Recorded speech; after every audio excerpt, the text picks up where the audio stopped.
Okay, in this lecture we will try to work out a problem related to pore water pressure equation. Okay.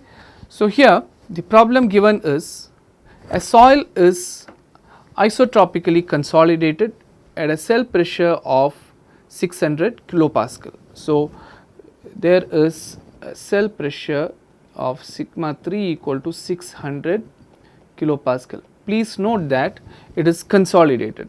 So, if it is consolidated, there will be no pore water pressure will be equal to 0. We will understand this when we discuss more about triaxial testing, which we will see in the next lecture. With drainage valve closed, now we have closed the drainage, cell pressure is increased to 720 kilopascal in a pore water pressure and resulting in a pore water pressure of 115 kilopascal. Please remember, the soil is close to saturation, so there will be changes in pore water pressure, and hence after the drainage valve is closed, when you increase the cell pressure to 720 kilopascal, so then sigma 3 1, that is the next stage, it is 720 kilopascal, and this results in pore water pressure U3 1 is equal to 115 kilopascal. The sample was then subjected to loading. So, without opening the drainage valve, the soil is subjected to loading to give a deviator stress of 550 kilopascal. So, deviator stress sigma d is equal to 550 kilopascal. What is deviator stress? The stress in addition to sigma 3. So, that is deviator stress which is applied axially. The pore water pressure at the end of the test was 262. There is a total pore water pressure at the end of the test. So, UF is equal to 262 kilopascal.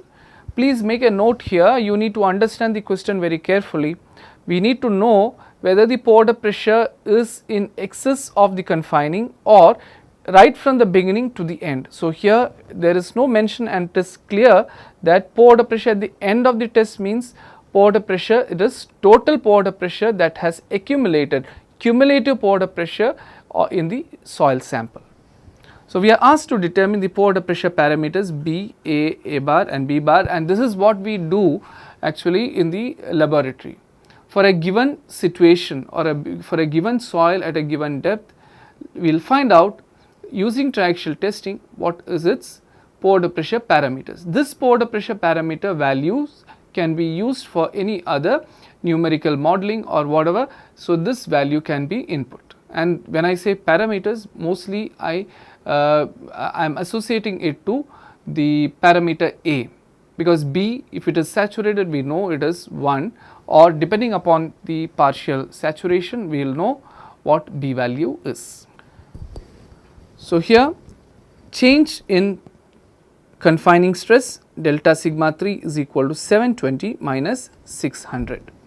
So, that is what it is here, it is equal to 120 kilopascal, and change in pore water pressure for the confining stage. Please note, this is confining stage is 115 kilopascal because initially it was 0. So, this is for confining stage. Now, we can use the pore water pressure equation, delta U is equal to B delta sigma 3 plus A delta sigma 1 minus delta sigma 3. Now, please make a note here, nothing has been told about the saturation of the soil sample. So, we cannot really assume B equal to 1, we need to determine it, and we have whatever delta sigma 3 is there, and delta sigma 1 is equal to delta sigma 3 in the confining stage. So, first let us see the confining stage, and this condition we know. So, B is equal to delta UC upon delta sigma 3, and both are known.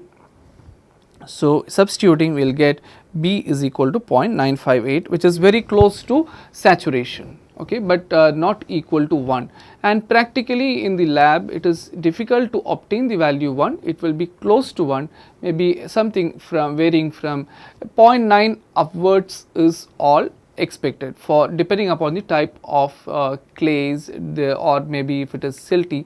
So, as it becomes more and more clay, it is difficult to achieve B is equal to 1. So, anything around close to 1 is considered to be saturated. So, next is the loading stage. So, we have determined B. So, that B value we have to use B is not equal to 1 here. So, delta sigma D is equal to, now this is the loading stage. So, we have delta sigma D is equal to delta sigma 1 minus delta sigma 3. Here delta sigma 3 in the loading stage is 0. So, because during the application of deviatoric stress, there is no change in the confinement, it remains same. So, delta sigma 3 is equal to 0, that gives delta sigma D is equal to delta sigma 1. Again substituting it back, we know the value of B, delta sigma 3 is 0. So, that will give 262 minus 115. Please make a note here, we are considering only loading stage. So, we cannot take the cumulative pore water pressure.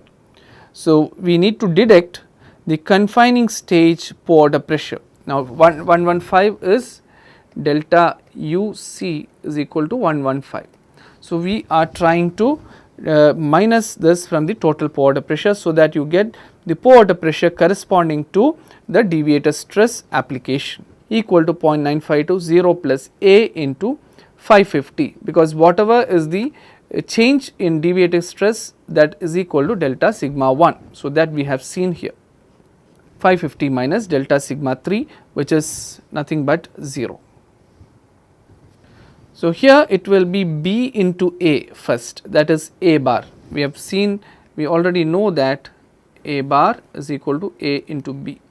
So, here B into A, that is A bar, that is equal to AB equal to 262 minus 115 by 550, which is equal to 267.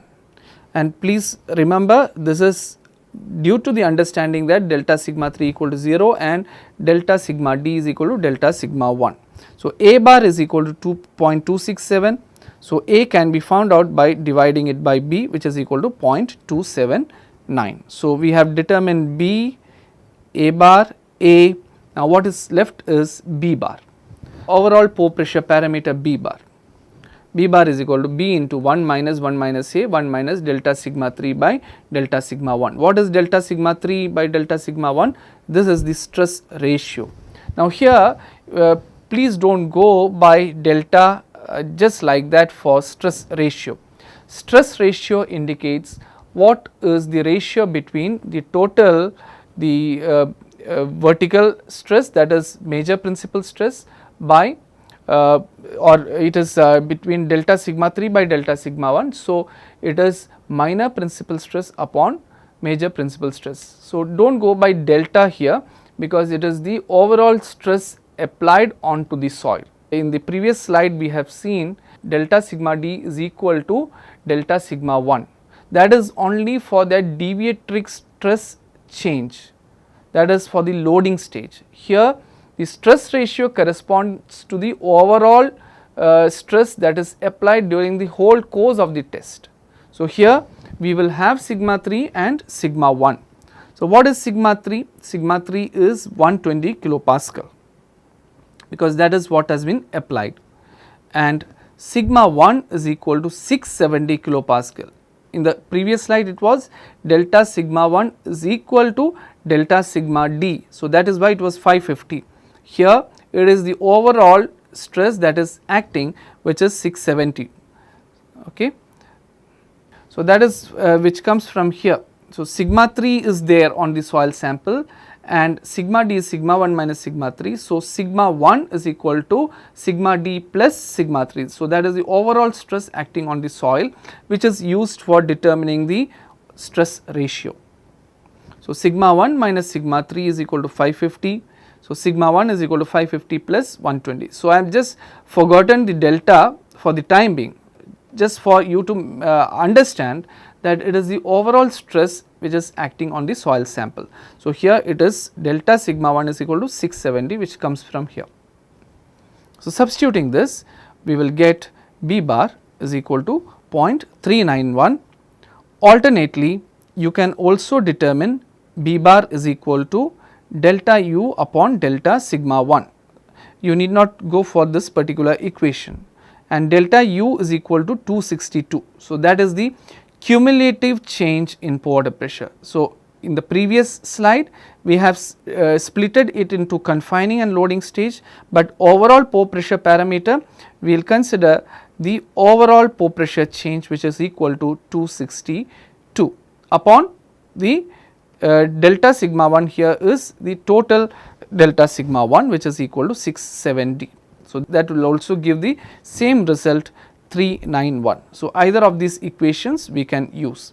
So, that is all related to pore water pressure equations and its estimation. So, this problem we have discussed just to give you a feel of how the estimation of pore water pressure happens and how this can be used further.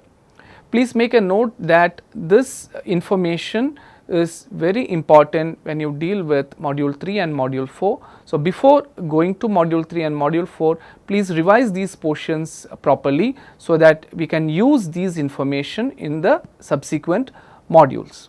So, we have now completed the discussion on pore water pressure, and in the next lecture onwards we will see the shear stress of soil very specifically, which will be more like a bit of repetition from your undergraduate portion, but with more interpretation.